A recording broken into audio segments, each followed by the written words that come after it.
जरूरी दस्तावेज क्या क्या उसे एग्जाम में ले जाना है, क्या एग्जाम में नहीं ले जाना है। Admit card, photo ID, passport size photo, photo आपका कलर होना चाहिए, बैकग्राउंड पीछे पूरा व्हाइट हो या ब्लैक, और उसमें आपके बच्चे का 80 से 90% आधार कार्ड आपके बच्चे का अपडेट होना चाहिए, समय पे निकले। नमस्ते, आदाब, सत श्री अकाल। कैसे हैं मेरे नीट एस्पिरेंट्स के मम्मी पापा। आप सभी के लिए एनटीए ने कुछ गाइडलाइंस जो है वो जारी की है और आपको किया है सावधान। तो क्या गाइडलाइंस है और कौन कौन सी जो सावधानियां हैं आपको अपने बच्चे के लिए रखनी है, एनटीए ने वो अपने नोटिस में जारी किए। तो चलिए एक एक चीजों को डिस्कस करते हैं और डिटेल में बताते हैं कि अगर आपका बच्चा नीट 2025 का एग्जाम देने जा रहा है तो उन माता पिता को या गार्जियंस को कौन कौन सी जो सावधानियां हैं रखनी है अपने बच्चे के लिए, चलिए हम देखते हैं। पहली बात, आपको अपने बच्चे के पास जो जरूरी दस्तावेज है, क्या क्या उसे एग्जाम में ले जाना है, क्या एग्जाम में नहीं ले जाना है, कब उसे टाइम पे पहुंचना है, कौन कौन से रूल्स और रेगुलेशन उसे फॉलो करने हैं, हर एक चीज मैं आपको बताऊंगी। तो सबसे पहली बात हम करते हैं जरूरी दस्तावेज की। कौन कौन से ऐसे जो दस्तावेज हैं, जो डॉक्यूमेंट्स हैं आपके बच्चे को लेके जाने हैं, तो वो है आपका admit card, photo ID, passport size photo, वो 2 रख लेंगे। ठीक है। अब फोटो की बात की जाए तो फोटो आपका कलर होना चाहिए, बैकग्राउंड पीछे पूरा व्हाइट हो या ब्लैक हो, और उसमें आपके बच्चे का 80 से 90% जो चेहरा है वो विजिबल होना चाहिए। यानी आपके बच्चे को कहिए कि कैमरे को देखते हुए सीधे फोटो खिंचवाएं, ठीक है, आड़ी तिरछी या अतरंगी सी जो भी सेल्फी लेते हैं या पोज नहीं होना चाहिए। नॉर्मल स्ट्रेट फॉरवर्ड आपके बच्चे का जो फोटो है वो होना चाहिए। ठीक है। अब उसके बाद आपकी फोटो आईडी। फोटो आईडी का मतलब है कि ऐसी आईडी जिसमें फोटो हो, जैसे हम आधार कार्ड की बात करें, पैन कार्ड की बात करें, ड्राइविंग लाइसेंस की बात करें, वोटर आईडी की बात करें, इसमें से कुछ भी आपके बच्चे को आप दे सकते हैं। मैं कहूंगी कि सबसे बेस्ट है आप आधार कार्ड दे दीजिए। ठीक है। आधार कार्ड आपके बच्चे का अपडेट होना चाहिए, लेटेस्ट होना चाहिए, उसमें बहुत ज्यादा पुरानी फोटो नहीं होनी चाहिए और वो ओरिजिनल उसकी कॉपी होनी चाहिए। ठीक है। तो फोटो आईडी आपको समझ में आई कि क्या करना है, आपके बच्चे को आधार कार्ड देना है, वो भी क्या देना है, ओरिजिनल। ठीक है, ये चीज आपको क्लियर रहेगी। उसके बाद एडमिट कार्ड तो लेके जाना है। अब और कौन कौन सी जो बातें हैं, देखिए एनटीए ने कही है कि आप समय पे निकले। समय से मतलब जो भी आपके पे एग्जाम देने का टाइम है, ठीक है, रिपोर्टिंग टाइम से थोड़ा सा सेंटर से आप पहले निकलेंगे, क्योंकि पहले निकलने का ये है कि आप जाएंगे, ट्रैफिक हो सकता है, कुछ और प्रॉब्लम हो सकती है, तो लेट हो सकता है, तो थोड़ा पहले निकलेंगे। फिर वहां पे क्या होता है कि आपका वहां पे कुछ फॉर्मेलिटीज होती हैं, चेक होते हैं आपके बच्चे के डॉक्यूमेंट्स और भी यूनिफॉर्म्स और भी जो फॉर्मेलिटीज है, बहुत सारी चीजें पूरी की जाती है, तो उसमें क्या होता है, सेंटर में आपको टाइम लगता है, तो इसलिए आपको थोड़ा पहले पहुंचना है।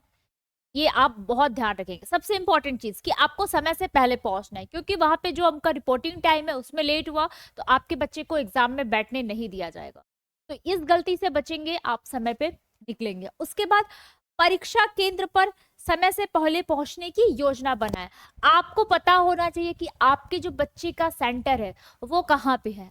मैं कहूंगी कि आप एक दिन पहले जाके देख ले, पता कर ले कि किस प्लेस पे है, तो अगर आपको जाना होगा तो उस दिन आसानी होगी। ठीक है। तो आपको अपने बच्चे का सेंटर पता होना चाहिए, रिपोर्टिंग टाइम पता होना चाहिए, हर एक चीज आपको क्लियर होनी चाहिए, क्योंकि बच्चे को एग्जाम दिलवाने आप ही लेके जाएंगे। ये बातें हो गई। उसके बाद एनटीए ने कहा है कि ड्रेस कोड का पालन करें। तो देखो, जो आपको ड्रेस कोड दिया जाएगा, चाहे गर्ल्स हो चाहे बॉयज हो, ठीक है, तो उसी ड्रेस कोड को पहन के जाना है। आपका जो ड्रेस कोड है वो जर्नली आपको एडमिट कार्ड में दिया रहता है, लेकिन जर्नल क्या होता है, एक नॉर्मल टी शर्ट और ट्राउजर, जो नॉर्मल पैंट आती है वो पहन के जाता है। बहुत सारे पॉकेट्स वाले पैंट्स पहनने से बचनी है, शूज नहीं पहनना है, सॉक्स नहीं पहनना है, नॉर्मल स्लीपर पहन के जाना है आपके बच्चे को। ठीक है। बहुत सारी ज्वेलरी, एक्सेसरीज, ये सब आपके बच्चे को वेयर नहीं करनी है। वॉच, ये भी वेयर नहीं करना है, वॉच, फोन, बहुत सारी चीजें, वॉलेट वगैरह कुछ भी नहीं रखना है। नॉर्मल टी शर्ट और पैंट पहनवाइए, हाफ स्लीव्स की पहनवाइए तो ज्यादा बेहतर है। ठीक है। अब जैसे अलग रीजन होते हैं, कोई बच्चा अगर हिजाब, देखिए सिख लोग पग पहनते हैं, तो वो सब चीजें अलाउड है, वो बच्चा वेयर करके जा सकता है, बस उनके जो रूल्स एंड रेगुलेशंस हैं उनको आप फॉलो करेंगे। उसके बाद देखो, ड्रेस कोड पहनना है और ड्रेस कोड के अनुसार ही आपको वहां पे जाना है, अदरवाइज आपके बच्चे को एंट्री नहीं मिलेगी। अब हम देखते हैं कौन कौन से सामान नहीं ले जाने, जैसे मैंने बताया था कि फोन तो बिल्कुल भी नहीं, वॉच, कैलकुलेटर, जैसे कि क्या होता है कि कोई सोच रहा बच्चा हमको पेपर वर्क करना है तो शीट एक्स्ट्रा ले ले, ऐसा कुछ भी नहीं सोचना है बेटा, ठीक है। पेन भी आपको नहीं ले जाना है, पेन क्या होता है सेंटर में आपको प्रोवाइड कराया जाता है, तो आपको पेन, पेपर, अदरवाइज कैलकुलेटर, घड़ी, मोबाइल, ऐसी कुछ भी चीजें नहीं लेके जानी है, कुछ भी नहीं। सिर्फ आपके पास क्या होगा, जैसे पानी की बोतल रखते हैं तो एक ट्रांसपेरेंट पानी की बोतल लेके जानी है, ठीक है। उसके बाद ट्रांसपेरेंट पानी की बोतल के बाद आपको आपका admit card, original ID card, ठीक है, जैसे आधार कार्ड हो गया, ये सब चीजें बस आपको लेके जानी है, अदर कुछ भी नहीं लेके जाना है, अदरवाइज आप एग्जाम से बाहर कर दिए जाए। अब देखो एनटीए ने क्या कहा है कि ये है बहुत इंपॉर्टेंट चीज आपके बच्चे के ऊपर, आपको ये करना है, क्या है कि शांत और आत्मविश्वासी, कि आपको बच्चे को बहुत ज्यादा प्रेशर नहीं देना है, अपने बच्चे को एकदम कूल रखना है, पॉजिटिव रखना है, कॉन्फिडेंट रखना है, कि अपने बच्चे को दिलाने की बेटा यू कैन डू इट, ठीक है। आपने सुना हो कि मन के हारे हार, मन के जीते जीत, तो आपको बच्चे को ये पॉजिटिव थिंग बना के रखना है, बिल्कुल भी नेगेटिविटी आपके बच्चे के माइंड में नहीं आने देना है, तो ये चीज आपको करके रखना है एज अ पेरेंट, ये आपकी सबसे बड़ी रिस्पॉन्सिबिलिटी हो जाती है। किसी भी तरीके की बच्चे को आपको डिप्रेशन नहीं देना है और उसके माइंड में पॉजिटिविटी रखनी है। उसके बाद है कि रास्ते की बेटा जानकारी होनी चाहिए आपको और आपके पेरेंट्स को, कि जहां पे भी आप जा रहे हैं एग्जाम देने, उस वे का रूट का प्रॉपर आपको इंफॉर्मेशन होना चाहिए, परीक्षा केंद्र का पता और वहां पहुंचने का सही तरीका पहले से सुनिश्चित कर ले।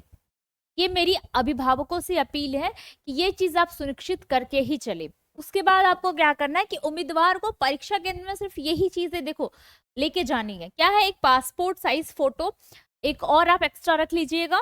उसके बाद मूल, जैसे कि आपका जो आईडी कार्ड है, आधार कार्ड हो गया, पैन कार्ड हो गया, ड्राइविंग लाइसेंस वगैरह। उसके बाद पीडब्ल्यूबीडी प्रमाण पत्र, ये क्या है कि जैसे कोई बच्चा अगर हैंडीकैप है तो उसका अगर किसी भी तरीके की कोई अगर डिसेबिलिटी है तो उसका आपको सर्टिफिकेट लेके जाना होगा, ठीक है। अब आपकी बात आती है कि उम्मीदवार को तय परीक्षा केंद्र पर समय से पहले पहुंचना होगा और नीट यूजी का जो ड्रेस कोड है वो फॉलो करते हुए ही जाना होगा।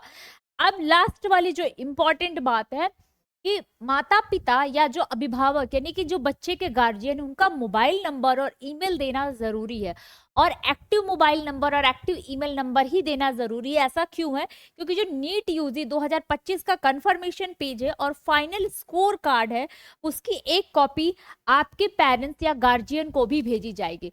ये चीज आपको बेटा और आपके पेरेंट्स को कि जो मोबाइल नंबर है और ईमेल है ये आपको एक्टिव वाला ही देना है, क्योंकि आपका कंफर्मेशन पेज और स्कोर कार्ड आपके पेरेंट्स को भी जाएगा, एनटीए भेजने वाली है। डियर पेरेंट्स, ये वीडियो आपको कैसी लगी? आई होप पेरेंट्स और बच्चों को ये वीडियो काफ़ी हेल्पफुल लगी होगी, और ऐसे इन्फॉर्मेटिव वीडियो को आप देखना चाहते हैं तो आप हमारे चैनल MKC नीट को ज़रूर से फॉलो कर लीजिए। और इसी के साथ मैं इस वीडियो का समापन करना चाहूँगी बच्चे और पेरेंट्स को कह के कि बिना कुछ किए यूं ही जय जयकार नहीं होती, बिना कुछ किए यूं ही जय जयकार नहीं होती, और कोशिश करने वालों की कभी हार नहीं होती।